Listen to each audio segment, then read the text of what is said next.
Good morning. Welcome to the Pitch Rock Chronicles. I'm going to test you, Luca, and Donald. And we finally got our decision on Kyle Tucker, where he has now gone to the Dodgers. And there's a lot of mixed feelings about this.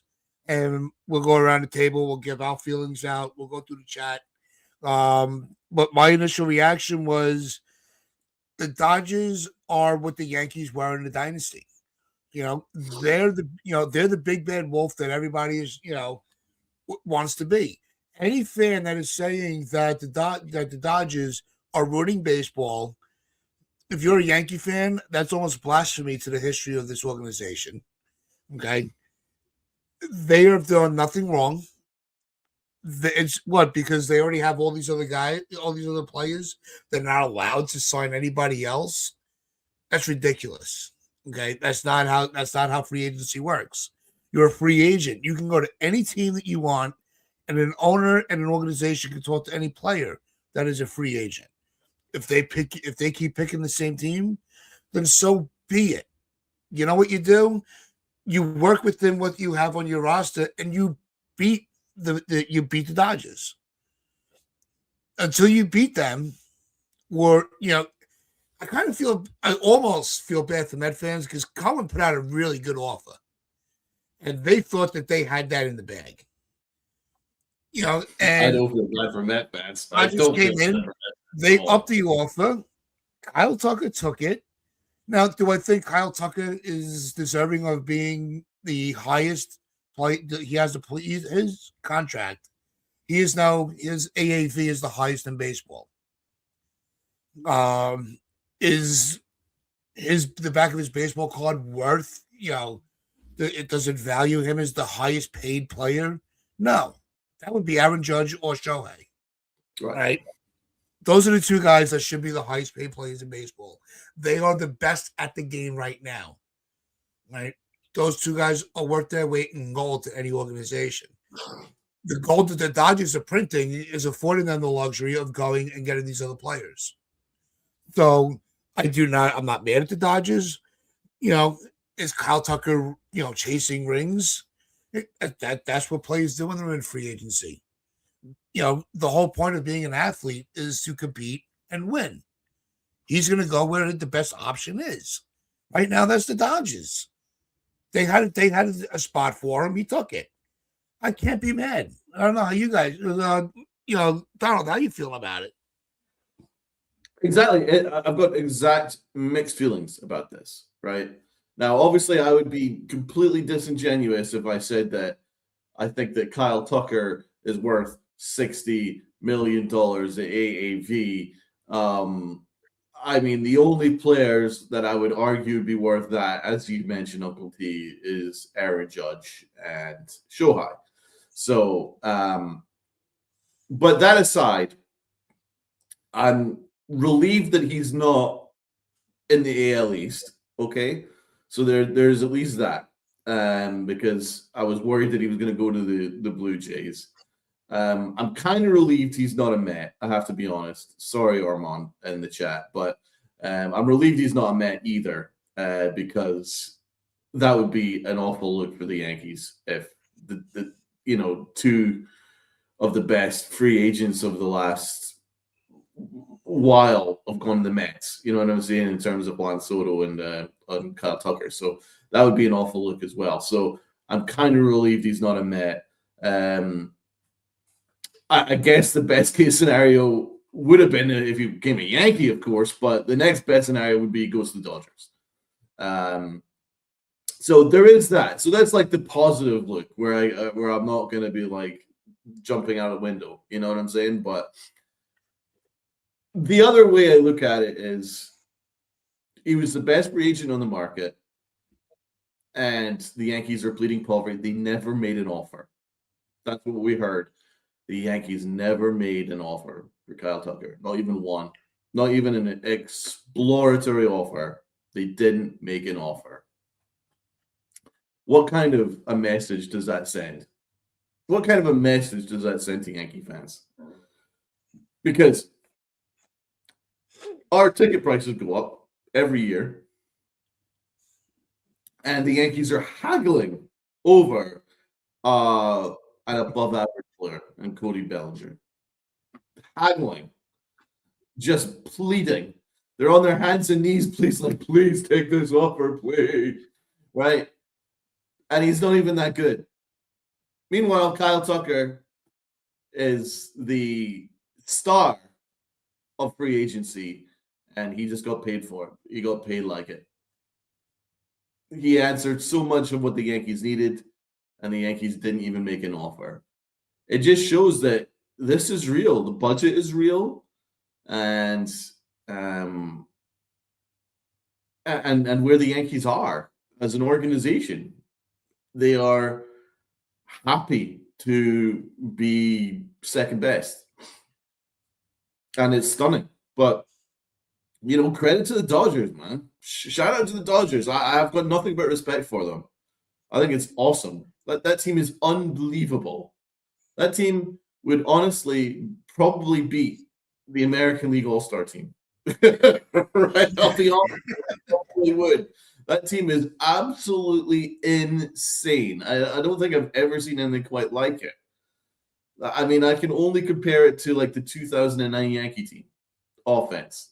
And it's now right up there with that, maybe even better. It's an absurd lineup, really, with Mookie and Shohei and Freeman and Teoscar, and now freaking Kyle Tucker. Kyle Tucker's probably like fifth or sixth batter, like fifth or sixth in the lineup. Oh my God! Getting $60 million a year, and he's not even the top guy on the roster. Right? It's absurd. That team is just crazy. It's a little gluttonous, but that's how it. That's how it is. Everyone wants to go to the Dodgers right now because they're the best organization. They're run the best, and they are just putting a big middle finger up to Major League Baseball, going, "Stop us now! Stop us now!" Meanwhile, Hal's like, "It's so hard to be an owner of the Yankees." No, Luca. As in my first thoughts, first of all, happy Friday, everybody. Second of all, you can view this in two aspects. Let's go with the MLB aspect, first of all, for Kyle Tucker. I think this is, me and Tats were talking about it in pre-show. I think there was a comment that said in the chat, I think this essentially guarantees that there will be a lockout. I'm envious of the Dodgers. I don't hate the Dodgers per se. They are clearly the top dog across Major League Baseball. They're one of the most well-run organizations in North American sports. They've won back-to-back titles. They've won 3 titles in the past however many years. You could go on and on. But it's, in terms of baseball, it's a broken system. And yes, I get it. The Dodgers, as Tats mentioned, Dodgers are top dog. Donald said Dodgers are top dog. Everybody wants to go to Dodgers. But it's also a byproduct of also the owners not spending elsewhere. Think about Colorado, those teams. Think about the Athletics. I apologize. There is a leaf blower outside in 19-degree weather. I fail to understand why. Regardless. The point is, these owners not spending, like even Hal you could consider. He's not been the worst owner in baseball, but you got to think guys like Dick Monfort and John Fisher. And, the Angels have spent, but they spent badly. Pirates, you have the, I forgot the Pirates owner, but still the point remains. You have all these cheap owners, and they're not willing to spend the buck. Right now, they face no penalties for not filling the salary floor. And I mentioned this in pre-show. I said, if MLB successfully implements a salary floor and the owners go through with it and they start spending money, then you implement a salary cap, because there's no way in hell with a salary cap that Kyle Tucker would be making $60 million. There's no way in hell Shohei Ohtani would be making however many he's making. And I get it. He's the best player, arguably, in baseball, Ohtani. He's deserving of that money. Kyle Tucker is not. But I also pose a question, which is going to lead me to my Yankees point. Would Kyle Tucker take less money for more years? Because I think the way we've seen contracts at least go the last couple of free agencies, usually shorter AAV, or I should say shorter years is a much higher AAV. Yeah. If it's a longer contract, it's less AAV. So, yes, the fact that the Yankees didn't make an offer is disgraceful and it's gratuitous. And we're still waiting on Cody Bellinger, who he and Scott Boras are handling their negotiations pretty disingenuously. But I'll be honest with you, I'm not surprised. When I was in my bedroom last night, just on my phone or whatever, and I just see the big notification, Bleach Report, Dodgers signed Tucker, I'm like, I'm not surprised. I'm really not. It's an abject failure of what the Yankees are doing. And somebody was saying on Twitter, "Oh, this is the best case scenario." You know what? Here's my best case scenario. Kyle Tucker's a Yankee. That's my best case scenario. I don't want these other teams getting the best free agents. That should be the Yankees. The Dodgers are taking my mindset. That's what I'm not happy about. That's the problem. Also, Armand mentions the Marlins payroll. Regardless, I'm not surprised. I'm not surprised by the whole Kyle Tucker news. I know this stream is called "The Yankees Set Their Sights on Freddie Peralta," but even if the Yankees get Freddie Peralta, is that enough? Is that enough? No, not the least. Are they going to go after Bo Bichette? Do we trust them to do that? I mean, no, he's a Philly, bro. The Jays are a good team. The Red Sox just signed Ranger Suarez. The Orioles, they have a young offense. They just signed Pete Alonso. Like, there's so many teams ahead of the curve and much more farther ahead than us. Like, it's pure apathy and it's sad. But again, I'm just nonplussed. I'm not surprised. Because as Donald, you said, and I saw the same report you did, John Heyman said that the Yankees didn't even make an offer. So why bother getting mad over it? Right. It's just jarring. Especially when you saw the rumors of what the Knicks were putting out at $50 million a year. There was no way the Yankees were going to get into a bidding war with that. They don't want to give they're arguing Bellinger over $30 million. They're going to give Tucker 50 or more. That was as soon as Cohen said he's willing to go to 50, him coming to the Yankees was a pipe dream. It's the money. Now, can the Yankees give him 50, 60? Absolutely, they can. But that's not the parameters they work in. That's just the reality of it, and it sucks, but it's the truth. Right. It's just quite jarring because we're used to the Yankees being the top dog. We're used to the Yankees being the organization that they've been historically since I've been a fan, right?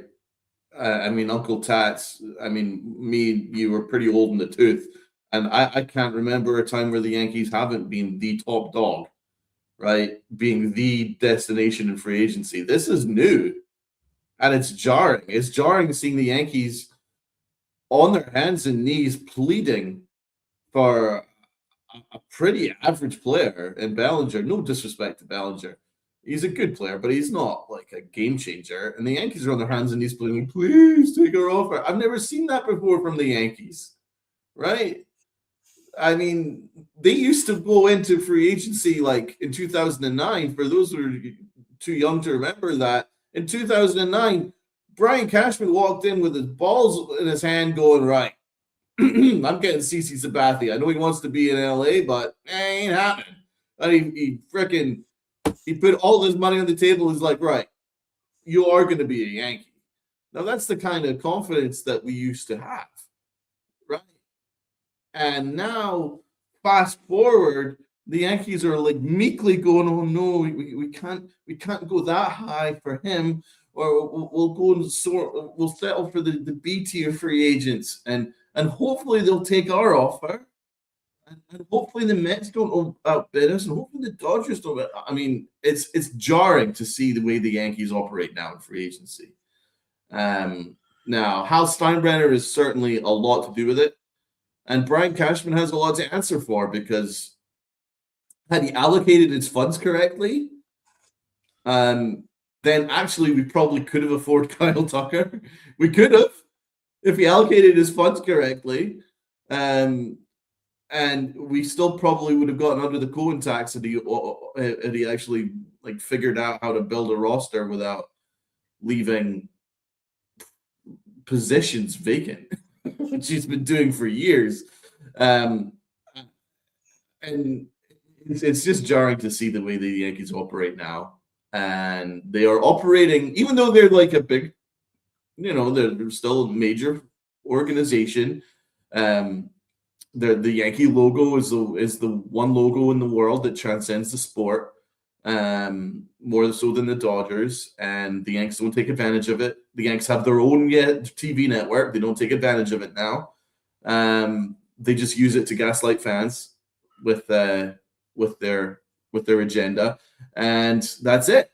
They just do not make use of their unbelievable amounts of money that they get in every single year in gate receipts, more so than the Dodgers do.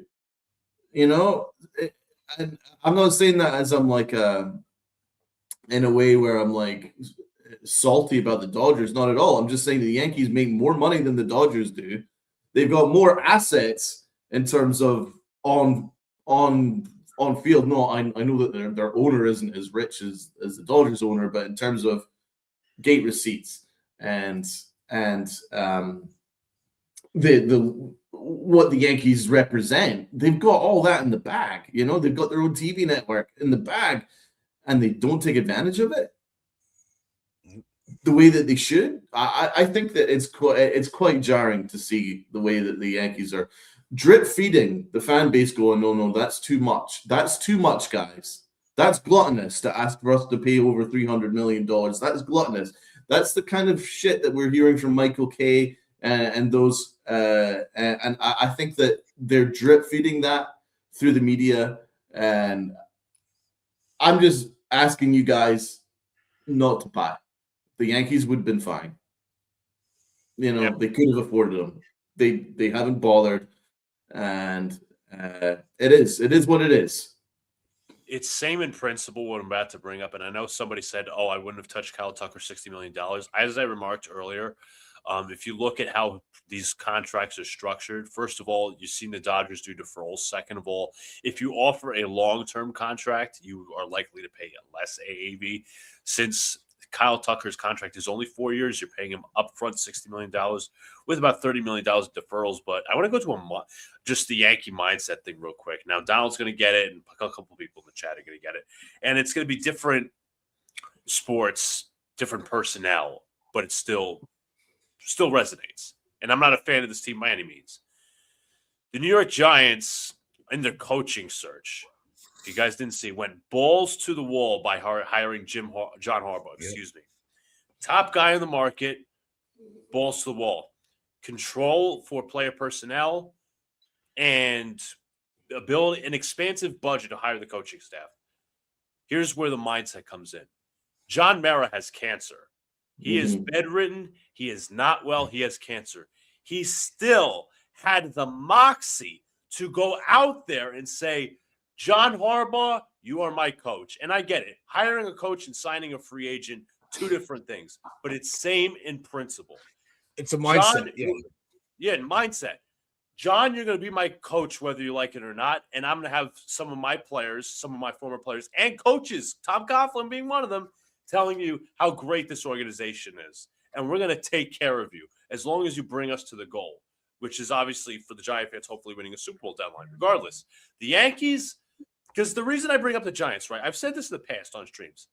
The Giants and the Yankees are two illustrious organizations. Yankees 27 titles. You think of the Giants, Michael Strahan, Eli Manning, the Super Bowls with Coughlin, beating Brady twice. The Giants, as I said, used to sell their past as their present, but now they got serious and hired a coach. But with the Yankees, they're still selling their past as their present with Monument Park and all these, again, obviously the old stadium and new stadium are completely different. They're, as I said it again, another thing that I mentioned on streams, the Yankees are just profitable enterprise. All they care about is the bottom line. They make enough money. Don't let them tell you they don't. If there's a sellout crowd at Yankee Stadium every single year. And you shouldn't, and they're not worried whether a diehard like me, Donald, or Tats, or whoever in the chat is not coming to the stadium. Hey, I don't want to go to the stadium. No, there's just going to be another person that's taking your spot for $150. Mind you, for a guy like Donald, it's not exactly a piece of cake going to the stadium. I mean, especially from overseas. You got to hop on the train. Drive to the same. Parking is like $40 and up. All these ridiculous food prices, all these food creations is ridiculous. But my mindset, before I go off too far on a tangent, the mindset of, I'm not going to say the Giants were once they were once incompetent, but obviously you have to prove the results. But you're just seeing a mindset change. Here's the number one. Here's the one term that I want you guys to remember: urgency. I mean, I think that's a phenomenal point. Look, I really do agree with that. I think that the Yankees are now still in that same mindset where they're like comfortable and they sell the past as the future, and it's remarkable. And could you guys imagine Hal Steinbrenner ever having the moxie that John Mara showed, even with cancer? Could you ever imagine that?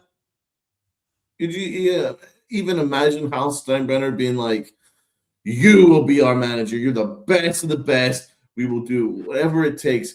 You are the one player that we need. I'm going to move heaven and earth to ensure that you come here and be a Yankee." Can you imagine him doing that? No, he just isn't that guy. He'll find excuses in order not to have to do that. And it's a great point, and that's where we're at. And it's jarring. I have to say, it's jarring as a fan of someone that's seen the Yankee dynasty and then the thousands, and then to get to this point, even up to Garrett Cole signing. We were still the big bad Yankees to that extent when we signed Garrett Cole. And we traded. It's almost like post-COVID. It's like that post-COVID era. The Yankees are just a different organization. I don't recognize this organization. I don't want to recognize this organization. I don't like this organization, this post-COVID Yankees. And it's appalling the way that they treat their fan base. I'll be honest, I think it's appalling the way they treat us.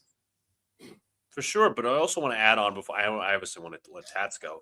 When I said that the Yankees sell their past as their present and possibly their future. What's funny, because I just thought about this. I had an epiphany. I'm like, you know what? The Yankees kind of sometimes alienate their past. Look what Brian Cashman's done to A-Rod and Jeter, calling them, saying, "What did you say about me?" And this, that, and the third. Look how many star players over the past that he's alienated. Like what I just brought up with John Mara, right? He used Eli Manning and Lawrence Taylor. Even Brian Dable stepped up. Yeah, Big James. Really just which was a very classy hey. move, by the way. Yeah, good for him. Move. But like, you can, for the Yankees, like Cashman and Hal Steinbrenner, for like them to just alienate guys like A-Rod, Jeter, Posada, Pettit, whoever, right? I mean, Goose Gossage to a degree. Like, you can't expect good faith back. Let's just say whoever, talks to Derek Jeter, like has a one-on-one in closed doors conversation, says, "Hey, what do you really think about this organization? Is this an organization I really want to go to? Are they going to uphold the highest of standards? Are they going to hold me accountable? Are they going to hold my colleagues accountable? This, that, and third. Is there a legitimate reason that they are going to accept me and like me and do all these things? Or am I just going to be an organizational muppet?" But once again, I bring up the point that John Mara, again, he didn't pay. It's not like he paid Eli Manning and say, "Hey, go get Harbaugh for me." No, they did that out of their own goodwill because they've been serviced by the organization so well treated.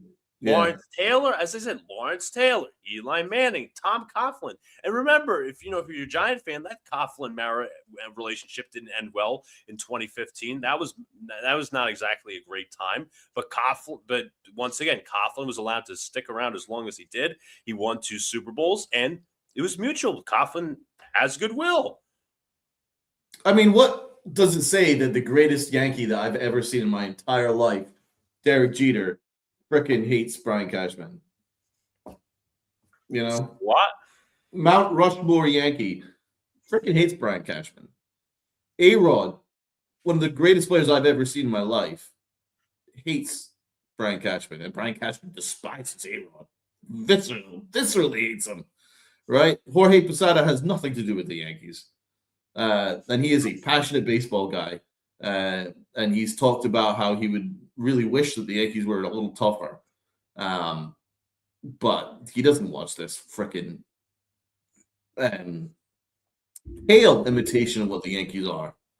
You know, a pale imitation. And it's quite ironic that our manager is the guy that hit the home run of the second last good thing that ever happened to the Yankees was when he hit the home run to get us to the 2003 World Series, and it's not really been that much. It's been kind of quiet since then, and he's still the manager, and he's not done anything to earn it. He's not done anything to earn it. He's not done anything to keep that job, and he just stays there. There's a lot of times we wish you never even hit that home run off Wakefield. Yes, if we were able to see if we were able to see this point of the future, we would have been like, we'll take the L. But his injury also. So we talk about what this means for Cody Bellinger. Let's talk about. I think his price tag just went way out of the Yankees' budget. Now you have to think Bellinger as a pipe dream. I think it's like they're going to have to finish this roster on the trade market. There's no way they can do the free agent. I think it's now that the like we were saying, the phrase we started using this week. Now that line's been drawn in the sand of where these free agents what they want to sign for, you're seeing the high AAV for lesser years, which if the Yankees are smart can still benefit them because they're not. Yeah, you may have to overpay, per year, but at least you're getting that contract off the books quicker. So the Yankees should make this to their advantage. But we all know the Yankees don't like to change their philosophy at all. So I think it's going to be the trade market. I don't think Bellinger. I think Bellinger is going to get if Tucker got 60, fucking. I can see Bellinger getting into the, it's going to be a bidding war. You can get up to 40. Probably. And Judge is earning $40 million. It's like Bellinger.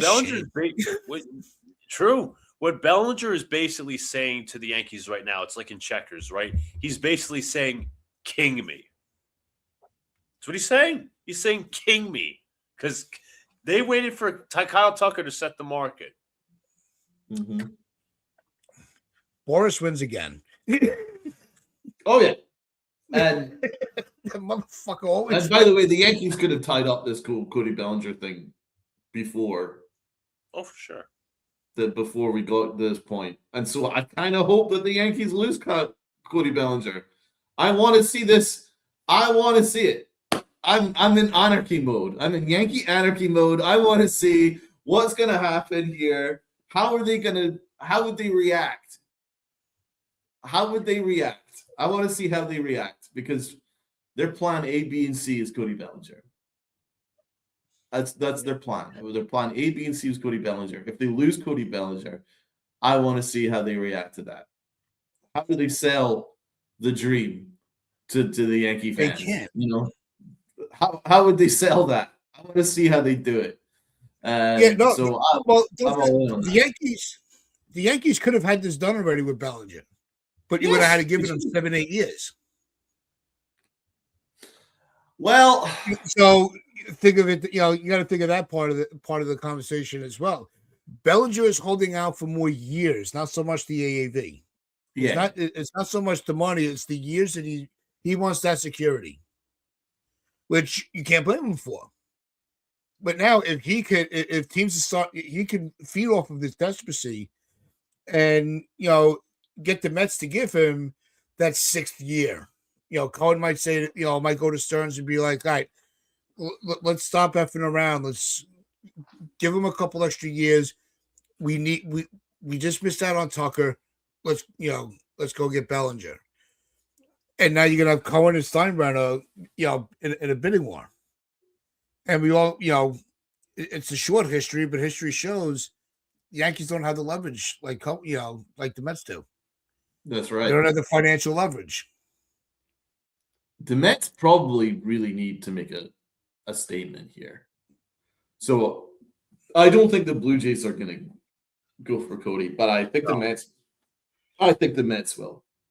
And yeah, I could see them definitely going 6-7 years. Why not? And how great would it look as a Met, if you're a Met fan, that you'd go and steal both the Yankees free agent targets, Juan Soto and Cody Bellinger, and take them both. That would be great if you're a Met fan. And this Yankee fan actually hopes this happens. I don't want Cody Bellinger to come back. Neither do I. I'm done with it. I think it's embarrassing the way the Yankees have just kissing his feet on their hands and knees. It's like, please take our 5-year freaking $30+ million contract. We'll go higher. Please. He's not even that keen. I'm gonna say it again. It's like, bro, he's not that into you. Move on. He's not that into you, bro. Yeah, you're trying to hook up with a girl at a bar, but regardless, like I'm kind of in line with Dal in terms of the whole anarchy thing, just want to see what the whole thing happens. But like, is there, like, let's be honest, transparent for about like 10 seconds. Is there any like outfield or offensive option that really makes up for what Kyle Tucker could have A, brung, B, you have an open spot in the outfielder unless they just go, I mean, it would be so Yankees to go Grisham, Dominguez, and Spencer Jones, or they could sign their old buddy Harrison Bader. But right now, I'm sorry, like in my personal opinion, even if you sign like a guy like Bo Bichette, I don't think there's anything that makes up for this. I don't. No. Offensively, no. No, I mean, I did also hear last night that Cleveland is reconsidering putting Kwan on the market, so that could also change the narratives. As far as where that can Luka is a Jets fan. I'm the Giants fan, but Luka is just being a very good analyst looking at the whole picture. Yeah, I was looking at the whole picture. Unfortunately, I'm a Jet fan there, Chris. Donald's really the one that you should be congratulating. I was offering a detailed comparison. So, yeah. Yes. I completely agree with you. I don't think that there's a pivot that makes up for Kyle Tucker being a Dodger. Even though we were never in on Kyle Tucker. It's just like he was by far and away the best thing that we could have gone for. And I just don't know. This offense needs a serious bat. Listen, I agree with you. Remember though, when Cashman was being interviewed, he's like, oh, this was months ago, possibly. He was like, oh, we spoke to Scott Boras. We spoke to Casey Close. No, you didn't. No, you didn't speak to freaking Casey Close. That you could look, guys. You could literally, I know Twitter's down right now. Literally look that up on Twitter. Like put in Cashman, Casey Close. The quote's going to be there. Oh, we just spoke to Casey. No, you didn't. No, you didn't. You would have made an offer. Negotiations would have been a little more serious. Absolutely agree. Before we get into Peralta, which was obviously the headline of the episode, I completely agree. That's the thing that is why I'm more down on this than anything, is because all the Yankees are doing is just using the media to manipulate the fans or manipulate the market. That's all they're doing. It's not just the fans, it's actually manipulating the market as well. Like, for instance, when we heard a couple of days ago that the Yankees were out on Cody Bellinger, that was it. They've drawn a line in the sand, and now they've pivoted to Kyle Tucker. We actually had several media sources, high-end media sources saying the Yankees have pivoted to Kyle Tucker and Bo Bichette. The Yankees have made 0 offers to either of those two players. So the only checking in was, if they even checked in at all, was a phone call going, hey, how are you? Just checking in. See you later. That was the only thing the Yankees could possibly have done. You know what I'm saying? I'm running to the store. Do you need anything? Yeah, exactly. if you need anything, we're not really that interested. We're just doing this just for lip service. It's crazy to me. So yeah, they use the media to manipulate the fan base and Cody Bellinger. It was all a ploy to try and get Cody Bellinger to get off of his 7 years. How did it work? It didn't work very well because the next day the Yankees were like, please take our offer, please. It was a completely useless, pointless joke. And that's the way that the Yankees are operating right now. They are embarrassing themselves with this Cody Bellinger nonsense. It's kind of like they're doing that. It's kind of like he's not that into you. It's kind of like the Yankees are trying to get a date, right? And they're trying every tactic in the book to try and get that date to agree to go on a date with you, right? And you're trying. Actually, no, I'm not that interested into you. Actually, you know what? I'm gonna go and pivot to these two targets, right? And these two options, they like me, and then they went away in 24 hours. Like, please date me, please. That's what the Yankees are right now. It's embarrassing. They've handled this shamelessly, and honestly, I kind of hope that the Mets go and outbid us for Cody Bellinger, because the way that the Yankees have handled these negotiations is so unbecoming of what the Yankees are. You know, I mean, if they did this behavior with someone who is actually like an all-star, maybe, but it's kind of humiliating for someone who's not been an all-star since 2019, and the Yankees are just like pleading on their hands and knees for him to come back to us. And he ain't that keen. He really is not that keen. Something else that's just popped in my head that's driving me crazy. Cashman was not even this aggressive for Judge. No. He was ready to let Judge go. Soto. Yeah, over a year. You know, it took Hal on vacation in Italy to kind of, make that phone call for Judge to sign. That wasn't Cashman. Cashman's tried freaking destroying that deal any way he could. Leaking it in the beginning of the year of where they, when they were at an impasse. So, yeah, I have.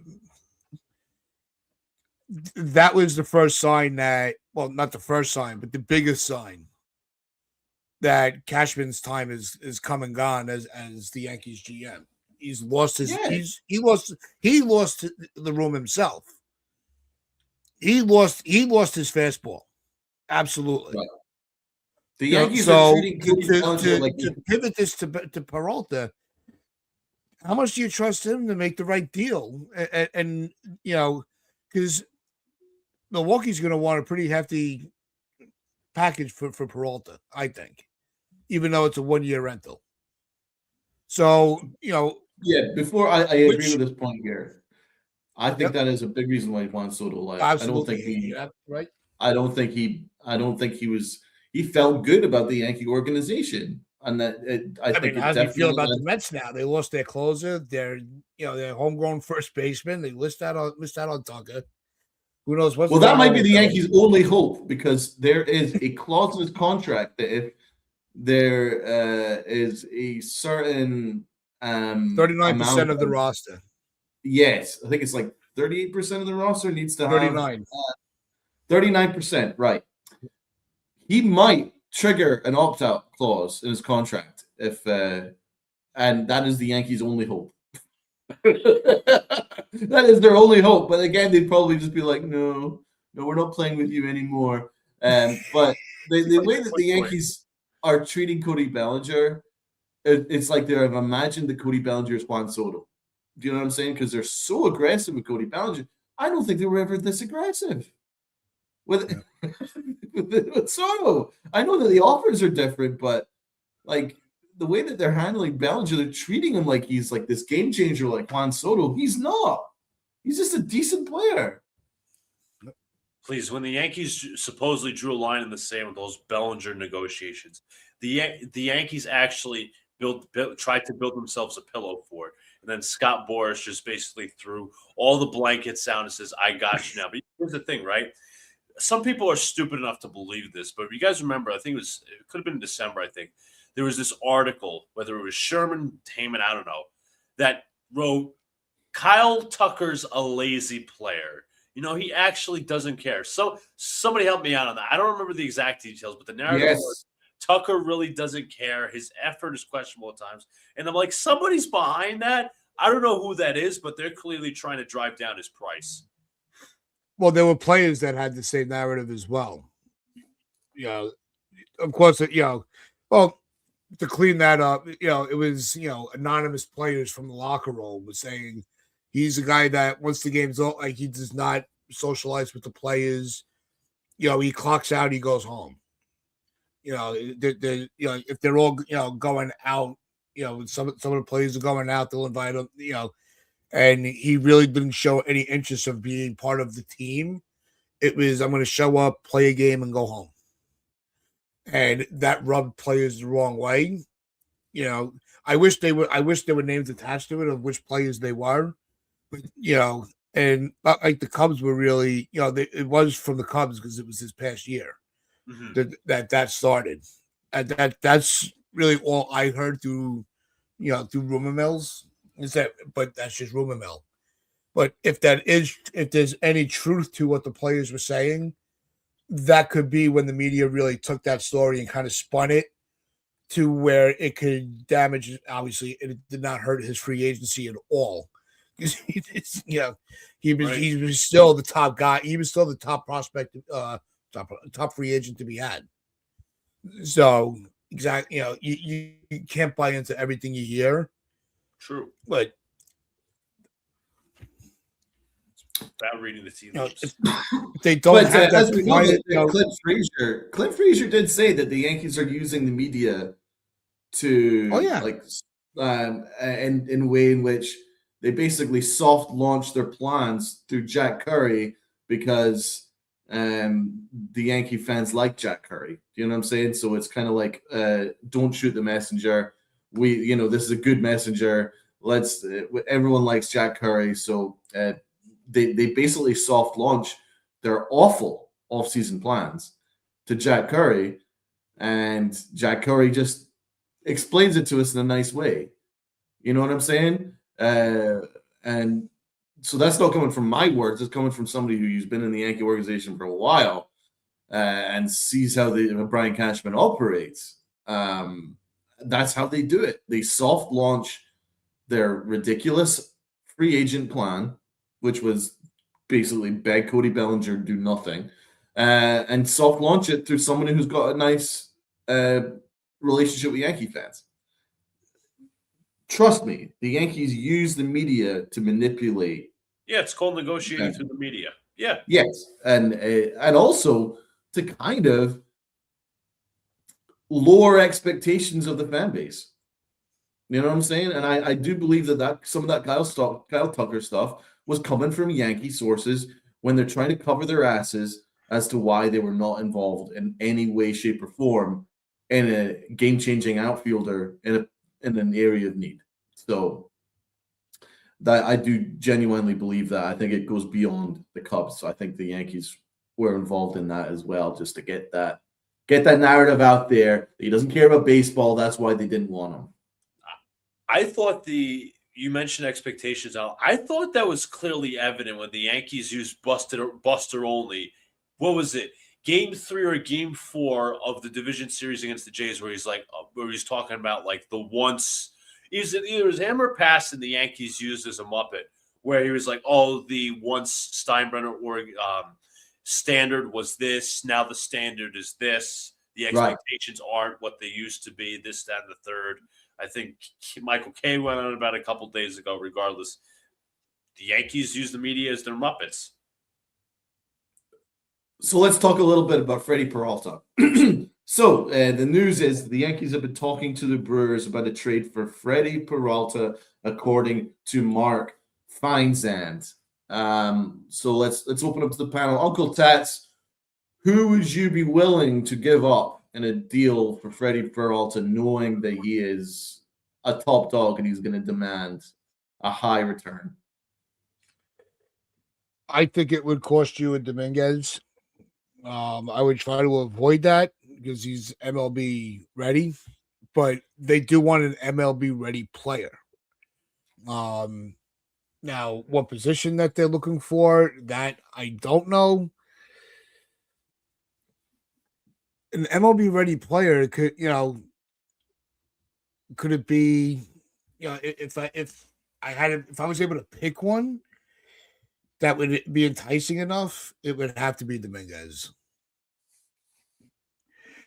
I don't see, maybe you could, dangle, Austin Wells, move on from him, but then you're just handcuffing yourself even more because that would put Rice at catcher and you still have no first base.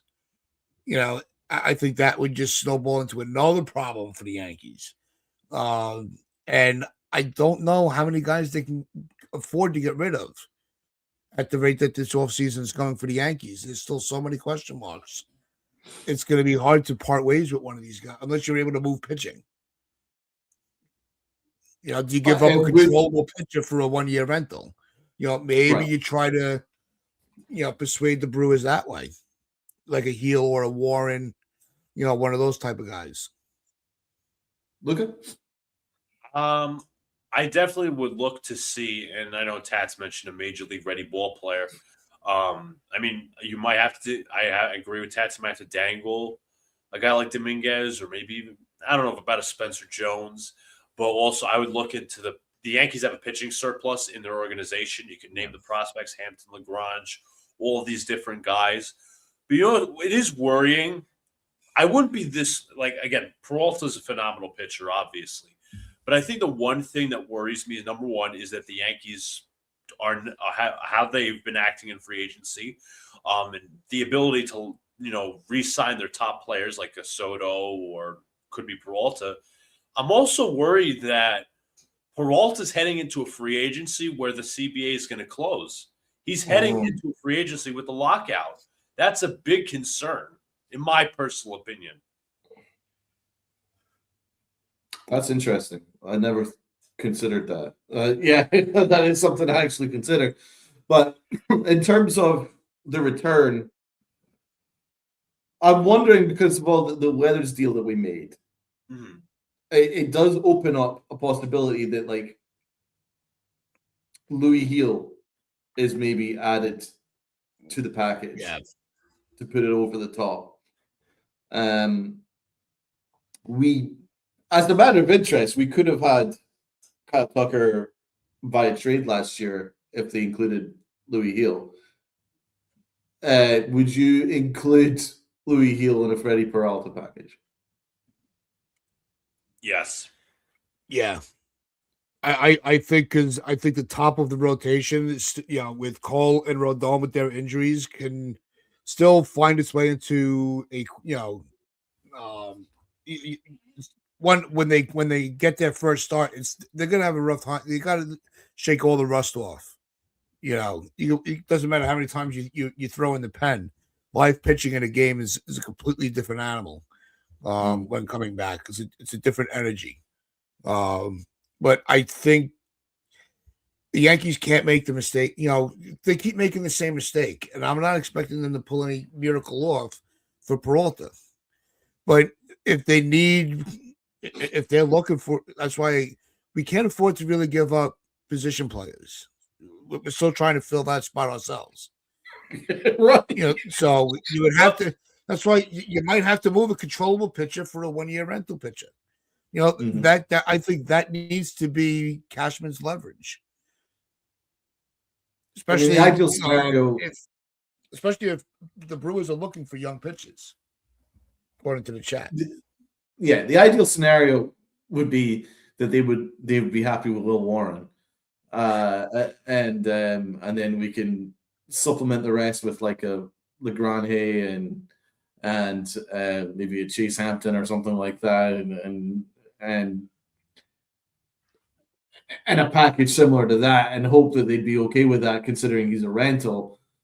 More likely, I would expect that they'd probably want a Louis Heel, and to be honest, Heel disappointed me last year. And I'm a big Louis Heel fan. I'm a big heel fan. Big king of the heel fan. But he did disappoint me last year. His injuries, and he didn't throw strikes when he got back, and he just wasn't the top end pitcher that he was the year before. So I wonder whether it would actually be wise to put him in, because Peralta is healthier. He's a healthier pitcher than Luis Gil. And yeah, I guess if pushed, I guess it probably has to happen. I would prefer not to, because I do really like Gil. I think Gil's really good, but the Yanks are in a tough spot. I'm not giving up Cam Schlittler under any circumstances. No, Dave, love you, brother. No. So no, I guess Luis Gil would be fine, and then you can maybe try and supplement the rest. But you're right, the Yankees don't really have the position prospects that they used to. They've made a lot of moves of now that they don't really have the position prospects. I mean, we know that they don't have the position prospects. Jeez, Lou, just look at the situation that we're in. We don't actually have a first baseman on the 40-man roster. And their outfield prospects, it kind of drops off significantly after Spencer Jones. So the Yankees probably will try and do it by giving up controllable pitching in order to get a Peralta deal over the line. They do need to make that deal. I think they do need to make a deal for Peralta. Yeah, it's with this the slow return from Hill last year, Cole, Rodon, Schmidt, a lot of guys are going to be pitching this year coming off of an injury. We're still trying to prove themselves from an injury. So getting a little extra muscle with Peralta makes sense, as much as we're looking for a position player. So it's something I think that's where all the focus. Forget Bellinger, put all the focus in the trade market, and see what you can fill out from there.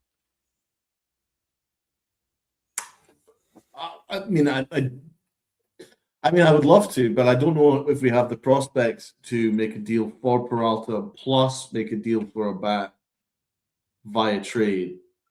I think it's one or the other, because we've given up so many prospects at the last deadline.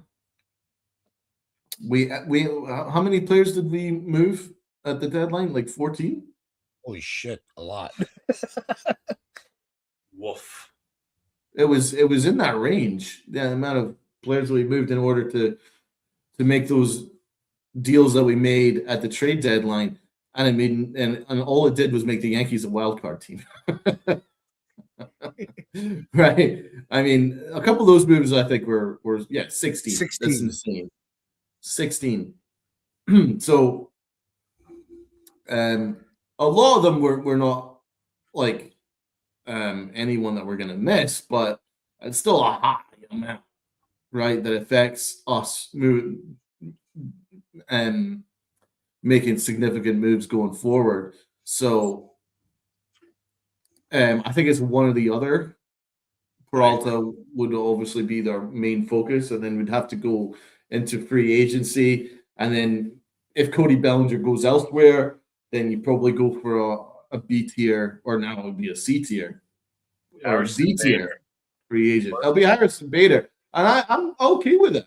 In fact, I would have been fine with him being the center fielder instead of Grisham. Yeah. Can we send Grisham back to Milwaukee?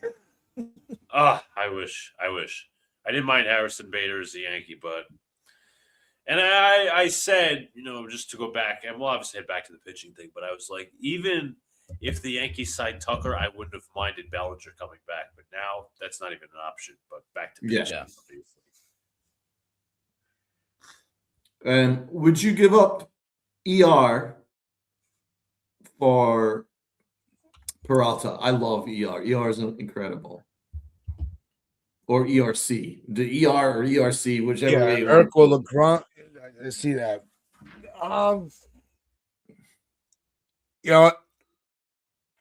I know it's a rental, but like I saw, my mindset has changed on a lot of these guys. I'm tired of missing out on getting that, that surefire competitor that's ready to play in the MLB for a guy that might work out. The Yankees have not had a lot of these guys come up to the major leagues and pan out. We're seeing a bad stretch of them now. I mean, you think all the way back to 17, all these top guys that we had that we couldn't trade because they were coming, and Judge is the only one standing as somebody that actually worked out. So no, I don't want to get hung up on all these prospects. If that's what it takes to get somebody, even if it's for a year, I'm sorry, I'm more inclined to pull the trigger than I was a year ago. Yeah, how many? I mean, I agree with Tats completely. I think we got to stop with the hugging prospects thing. Not that us are doing it, obviously, but it goes to the point.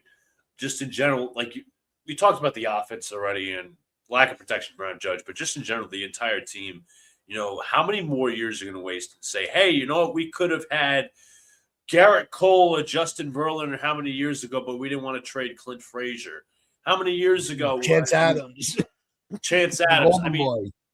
what was it recently? And again, we have yet to see what Spencer Jones is, but Corbin Burns, they traded him to the D-backs because the Yankees supposedly did not want to give up Spencer Jones, which I wanted Corbin Burns. But regardless, the whole thing is like, obviously the window's getting shorter and shorter, but Tats, down, whichever one of you mentioned, and, the Yankees don't exactly do well with offensive prospects, especially that the pool is just lacking in the outfield. But like, I'm not gonna. I don't trust the Yankees prospect development when it comes to their outfielders and the position players at all. I mean, look at Volpe. You're worried about Lombard. You're worried about Spencer Jones. But just the whole principle. The point is, you got to go that extra mile. You have to pay that extra price. It's going to hurt a little bit. It's going to hurt a little bit. But if you put the right roster, you put the right pieces around said player, it's going to work out. But again, it's going to hurt a little bit. That's what I think we need to understand. Well, that's why one term that I've used a lot, I'll talk to you in a second, Luca. I don't know if you've ever heard me say this before. One thing I've always said, sometimes the right trades hurt. And it's gonna feel painful on your end, but it's worth sometimes you have to say it's worth the risk of falling flat. And Peralta is one of those guys. It's gonna be a painful trade. Somebody's always gonna be in a deal that you didn't want to let go of. That's just the art of the trade.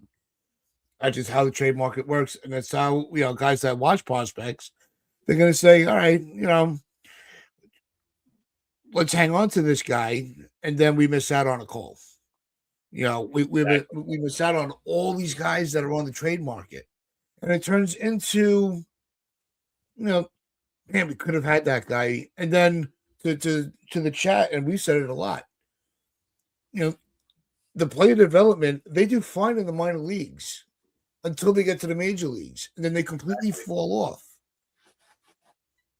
or they get yanktified, where we really want these guys, and then they never make a spot for them.